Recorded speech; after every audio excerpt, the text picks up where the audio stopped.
प्रिय छात्रों, मैं डॉक्टर नितिन गुप्ता, सहायक आचार्य रसायन शास्त्र, राजकीय महाविद्यालय कोटा के इस YouTube चैनल पर आप सभी विद्यार्थियों का हार्दिक स्वागत करता हूं। आज हम बीएससी पार्ट फर्स्ट के अध्याय 3 के तीसरे भाग, जिसमें हम त्रिविम रसायन अध्याय का अध्ययन कर रहे हैं। इसके पूर्व भाग में हमने देखा कि किस प्रकार ईजेड पद्धति से नामकरण किया जाता है, अनुक्रम के क्या नियम हैं। इस भाग में भी हम आपेक्षिक व निरपेक्ष विन्यास के आधार पर ईजेड पद्धति और प्रकाशीय समवायता में किस प्रकार हम आर और एस का नामकरण करते हैं, किसी यौगिक के नामकरण में आर एस का उपयोग करते हैं, उसका अध्ययन करेंगे। प्रकाशीय सक्रिय यौगिकों का आपेक्षिक विन्यास या उसके नामकरण की पद्धति कैपिटल डी और कैपिटल एल के आधार पर हम यौगिकों का नामकरण कहते हैं। और इसको पढ़ने से पूर्व हमें ये जानकारी होनी चाहिए कि आपेक्षिक व निरपेक्ष विन्यास क्या होता है। किसी अणु में विभिन्न परमाणुओं की आकाशीय व्यवस्था को उस यौगिक का विन्यास कहते हैं। किसी यौगिक के वास्तविक विन्यास को ही हम उसका निरपेक्ष विन्यास कहते हैं। अर्थात दो प्रतिबिंब समायों में से एक दक्षिणाघूर्णक होता है जबकि दूसरा वामाघूर्णन होता है। अर्थात एक प्रकाश समवी राइट हैंड डायरेक्शन पर घूर्णन करता है जबकि दूसरा जो समावयी है वो लेफ्ट हैंड पर करता है। और वो किस रूप का वास्तविक विन्यास कैसा होगा, इसे ज्ञात करने के लिए विभिन्न विधियां हैं और इसी आधार पर हम उनका विन्यास ज्ञात करके उनका आपेक्षिक विन्यास ज्ञात करते हैं। जब किसी प्रकाश सक्रिय यौगिक का विन्यास ज्ञात विन्यास वाले यौगिक से तुलना करके निर्धारित किया जाता है तो इसे हम आपेक्षिक विन्यास कहते हैं। इस विन्यास का निर्धारण कैपिटल डी या कैपिटल एल नामकरण पद्धति द्वारा किया जाता है। इस पद्धति में प्रकाश सक्रिय यौगिकों की तुलना में ग्लिसरॉल्डिहाइड से की जाती है। अर्थात इसमें जो भी नामकरण करते हैं उसमें मुख्य यौगिक जो पहले से हमें याद है वो है ग्लिसरॉल्डिहाइड।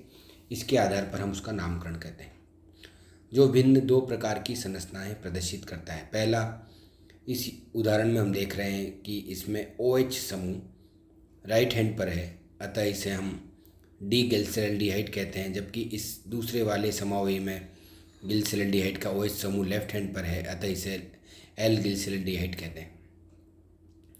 प्रकाश सक्रिय यौगिकों की संरचना को ग्लिसरॉल्डिहाइड संरचना के समान व्यवस्थित किया जाता है और इसकी ग्लिसरॉल्डिहाइड से तुलना की जाती है। यदि OH या उच्च वरीयता वाला समूह दाईं ओर होता है, जिसकी वरीयता सबसे अधिक है, वो अगर यह दाईं ओर होता है तो यौगिक का विन्यास डी होता है। परंतु जब ये समूह बाईं ओर होता है तो यौगिक का विन्यास एल ओर होता है। अर्थात सर्वप्रथम हम अनुक्रम नियम के आधार पर ही उसकी वरीयता का निर्धारण करते हैं और यह वरीयता के आधार पर यदि जिस वरीयता को हम सबसे नंबर 1 देते हैं या जिसकी वरीयता सर्वाधिक होती है, यदि वो दाईं ओर होता है तो उसे हम डी कैपिटल डी द्वारा प्रदर्शित करते हैं और यदि वो वरीयता वाला समूह बाईं ओर होता है तो हम उसे कैपिटल एल द्वारा प्रदर्शित करते हैं। इस प्रकार हम देखते हैं जैसे लैक्टिक एसिड है जिसमें एक कार्बन परमाणु जो किरेल कार्बन है, जिस पर चारों समूह भिन्न भिन्न जुड़े हुए हैं। वरीयता के आधार पर हमने अनुक्रम नियम में पढ़ा कि सर्वप्रथम उस कार्बन से जुड़ा हुआ दूसरा परमाणु जो उस कार्बन से सीधे रूप से जुड़ा है, वह उसका परमाणु क्रमांक क्या है, उस आधार पर उसकी वरीयता ज्ञात की जाती है।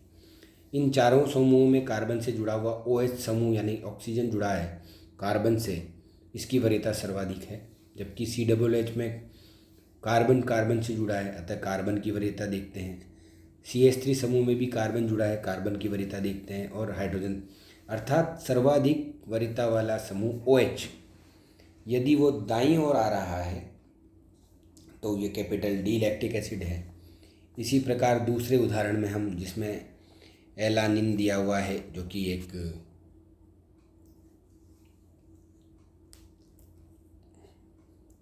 न्यूक्लिक एसिड है, में NH2 समूह एल एलानिन के द्वारा प्रदर्शित किया जाता है। जब प्रकाश सक्रिय यौगिकों का निर्माण डी विन्यास वाले यौगिकों से होता है तो उसका विन्यास भी डी होता है। अर्थात यदि डी ग्लूकोज से डी फ्रक्टोज बनाए तो हम देखते हैं कि डी से डी बनता है, अर्थात डी यानी दाईं ओर वाला ग्लूकोज अन्य डी फ्रक्टोज का निर्माण करता है। आपेक्षिक विन्यास अथवा नामकरण की डी व एल पद्धति को रोजेनॉफ ने 1906 विन्यास में ये विधि बताई और उन्होंने स्वेच्छा से प्लस व माइनस ग्लिसरॉल्डिहाइड की संरचनाएं दी और इनके नामकरण के आगे डी और कैपिटल एल लगाया, जो कि हम हमारे पूर्व के पृष्ठ पर देख चुके हैं। जिस प्रकार डी ग्लिसरॉल्डिहाइड और डी एल ग्लिसरॉल्डिहाइड है। इन संरचनाओं में असम्मित कार्बन परमाणुओं के चतुष्क से CHO समूह तथा पीछे की ओर CH2OH समूह तथा HOOH आगे की ओर इंगित है।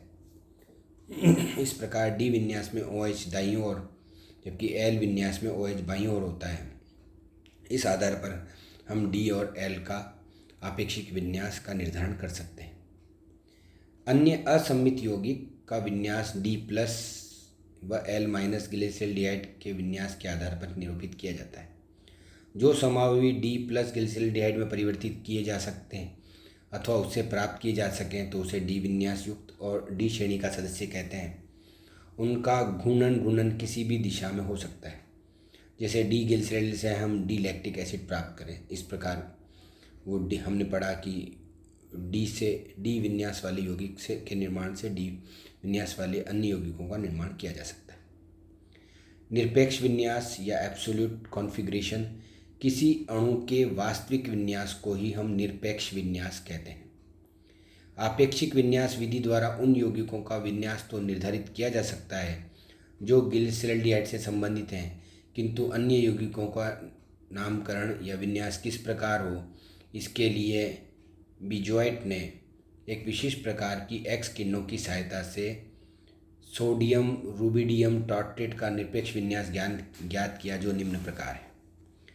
हम देखते हैं कि इस उदाहरण में टार्ट्रिक एसिड है और सोडियम रूबिडियम सॉल्ट बने हुए हैं। इस विधि में देखा गया कि ग्लिसरॉल्डिहाइड का डी विन्यास जो पहले मनमाने ढंग से मांग लिया गया था, बाद में उदाहरण द्वारा ये आपेक्षिक विन्यास के आधार पर उसके डी और एल का नामकरण किया गया, जो उसके किसी किरेल कार्बन से जुड़े हुए परमाणु या परमाणुओं के समूह की वरीयता के आधार पर निर्धारित किया जाता है।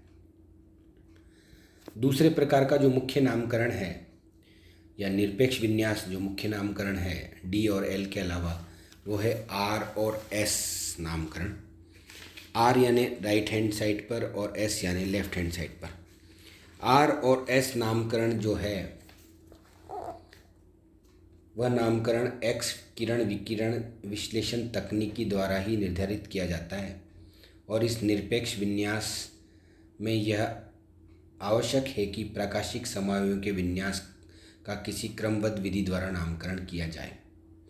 इसके लिए क्राहन नामक एक वैज्ञानिक है, उसने ये RS पद्धति प्रस्तुत की।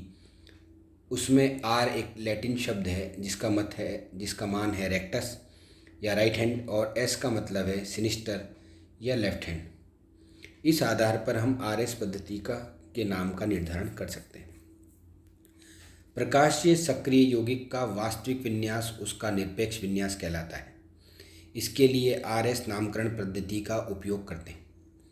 जब यौगिक की संरचना त्रिविम हो या 3 डायमेंशन हो तो उस यौगिक में कार्बन परमाणु से जुड़े चारों समूहों की वरीयता अनुक्रम नियम के द्वारा निर्धारित की जाती है। सबसे पहले हम अनुक्रम नियम के द्वारा सभी चारों समूह जो किरेल कार्बन से जुड़े हैं उसकी वरीयता निर्धारित करते हैं।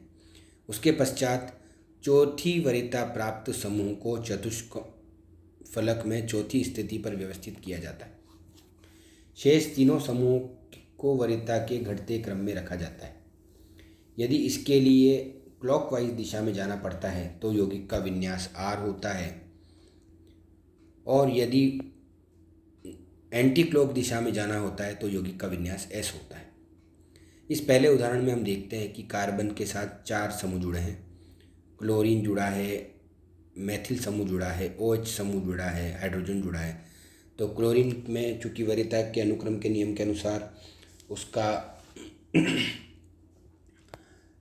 परमाणु सारणी में उसका जो परमाणु क्रमांक अधिक है, इसलिए पहले नंबर पे क्लोरीन, दूसरे नंबर पे OH समूह है, तीसरे नंबर पे CH3 समूह है और चौथे नंबर पे हाइड्रोजन है। तो हम इस प्रकार देखते हैं कि सर्वप्रथम हम ध्यान रखते हैं कि किस प्रकार का समूह या जो चौथा समूह है उसको हम किस प्रकार निर्धारित करते हैं वो देखते हैं।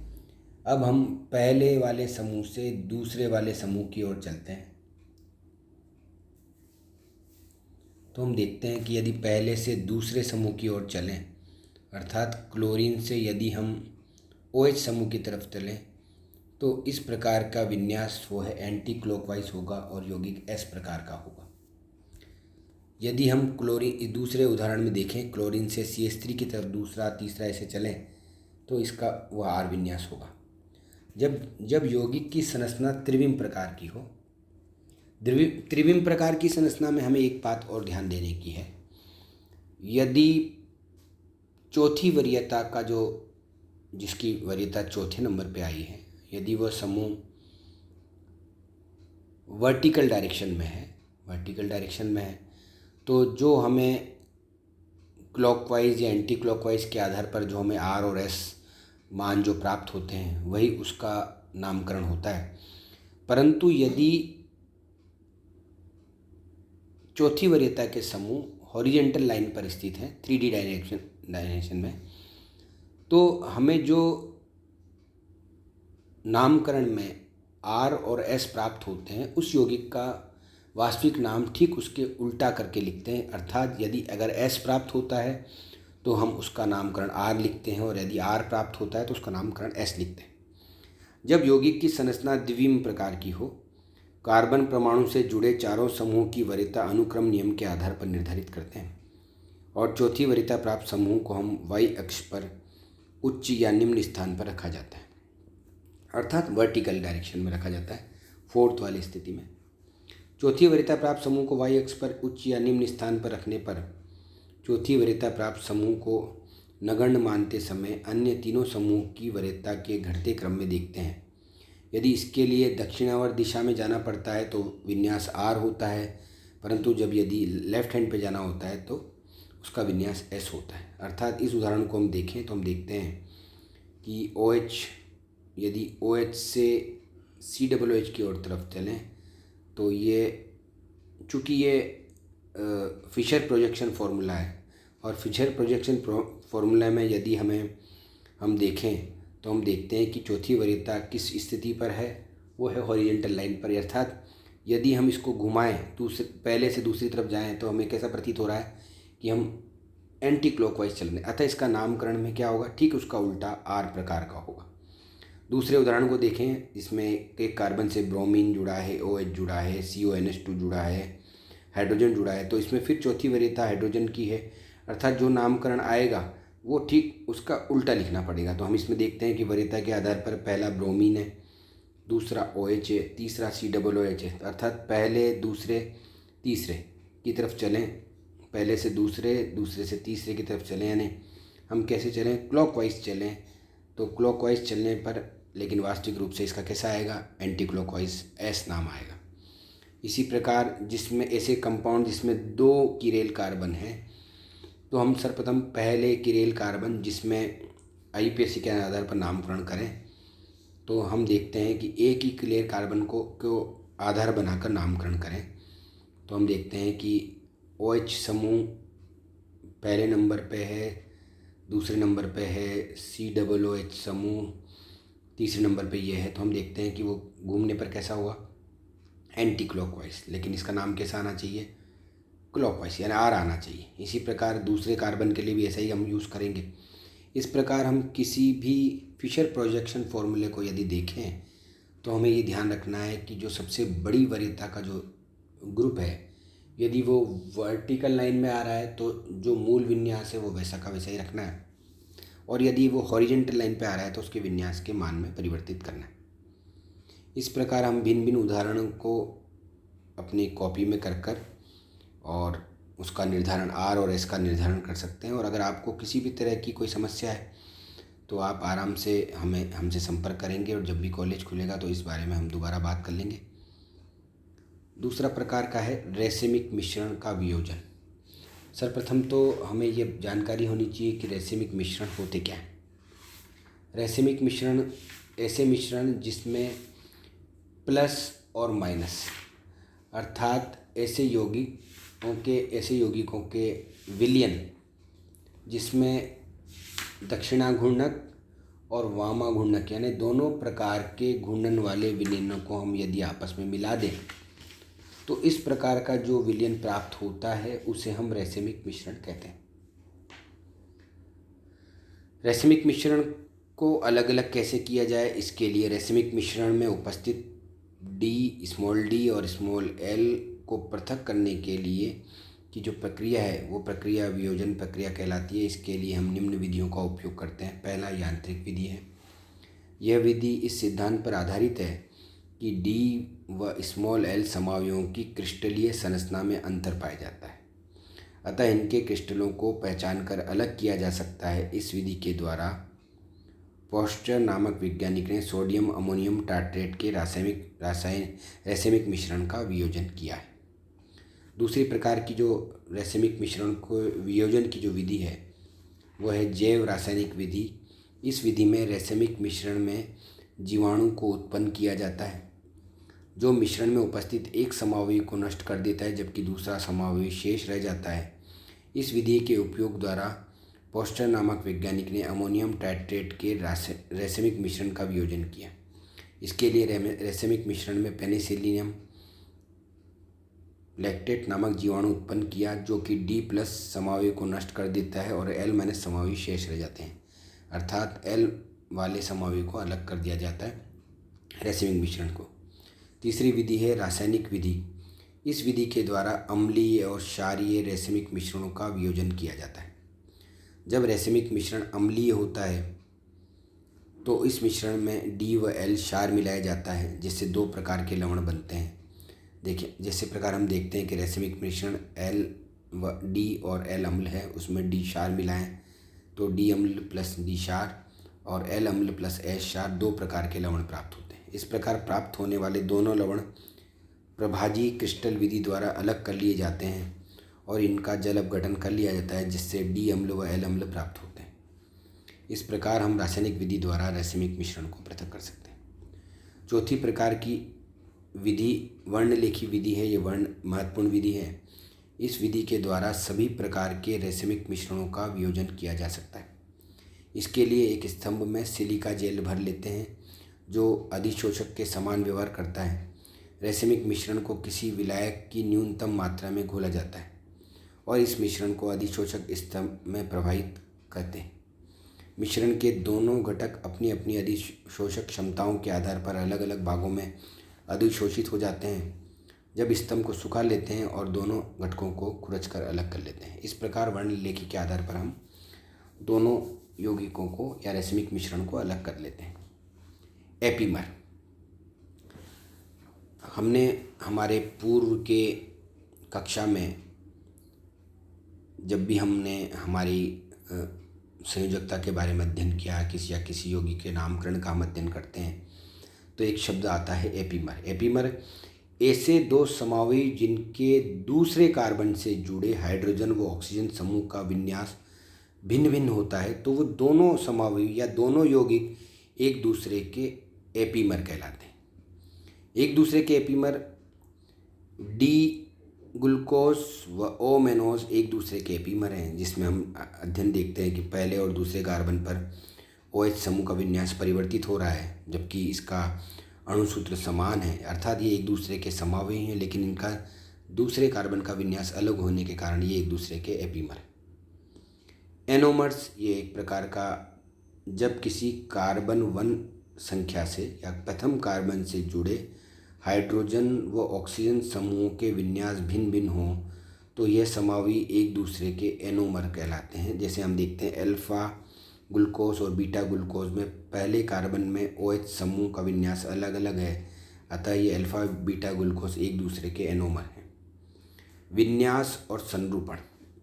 जब भी हम ज्यामितीय समवेता की बात करते हैं तो हमने देखा है कि कार्बन परमाणु से जुड़े समूह के वास्तविक स्थिति उसका विन्यास कहलाता है, जबकि एक कार्बन पर स्थिर रहते हुए दूसरे कार्बन और कार्बन कार्बन बंध पर हम यदि मुक्त घूर्णन कराएं तो जो प्राप्त होने वाली जो आपेक्षिक व्यवस्थाएं हैं वो संरूपण कहलाती हैं। इसका अध्ययन हम हमारे इसी भाग के अन्य अध्याय में करेंगे। स्मॉल डी व कैपिटल डी में क्या अंतर है? कई बार परीक्षा में ये भी पूछ लिया जाता है कि स्मॉल डी और कैपिटल डी या स्मॉल एल कैपिटल एल में क्या अंतर होता है। स्मॉल डी प्रकाश सक्रिय यौगिक को दर्शाता है, जबकि हमने पढ़ा कि कैपिटल डी इस यौगिक के आपेक्षिक विन्यास को प्रदर्शित करता है, अर्थात कैपिटल डी के आधार पर हम उसके दक्षिणावर्त घूर्णन को प्रदर्शित करते हैं, जबकि स्मॉल डी प्रकाश सक्रिय यौगिकों का समतल ध्रुवित प्रकाश के प्रति उसका व्यवहार दर्शाता है। किसी यौगिक के नाम के पहले कैपिटल डी अथवा एल अक्षर उस अणु की संरचना के बारे में जानकारी देते हैं, जबकि स्मॉल डी और स्मॉल एल अक्षर उसके प्रकाशीय गुण को दर्शाते हैं। किसी अणु के असममित कार्बन परमाणु को ग्लिसरॉल्डिहाइड के अंदाज से लिखने पर यदि उसका OH समूह या अन्य क्रियात्मक समूह दाएं हाथ की ओर लिखा हो तो वह डी विन्यास कहलाता है। इसके विपरीत यदि असममित कार्बन पर OH या अन्य क्रियात्मक समूह लेफ्ट हैंड पर हो तो कैपिटल एल विन्यास कहलाता है। अर्थात डी और एल अणुओं के विन्यास को प्रदर्शित करते हैं, उनके समूह की स्थिति को प्रदर्शित करते हैं। इसके विपरीत स्मॉल डी ऐसे यौगिक का नाम में लिखा जाता है जो समतल ध्रुवित प्रकाश को दाईं ओर घुमा देते हैं, जबकि स्मॉल एल ऐसे यौगिक के नाम के पहले लिखा जाता है जो समतल ध्रुवित प्रकाश को बाईं ओर घुमा देते हैं। अर्थात कैपिटल डी व स्मॉल डी अथवा कैपिटल एल स्मॉल एल आपस में कोई संबंध नहीं रखते, क्योंकि डी और एल केवल उनके विन्यास को प्रदर्शित करते हैं, जबकि स्मॉल डी और स्मॉल एल उनके प्रकाश के प्रति उनकी सक्रियता को प्रदर्शित करते हैं। स्मॉल डी भी एक कैपिटल एल विन्यास वाला हो सकता है, जबकि स्मॉल वाला यौगिक डी भी हो सकता है, स्मॉल एल भी हो सकता है।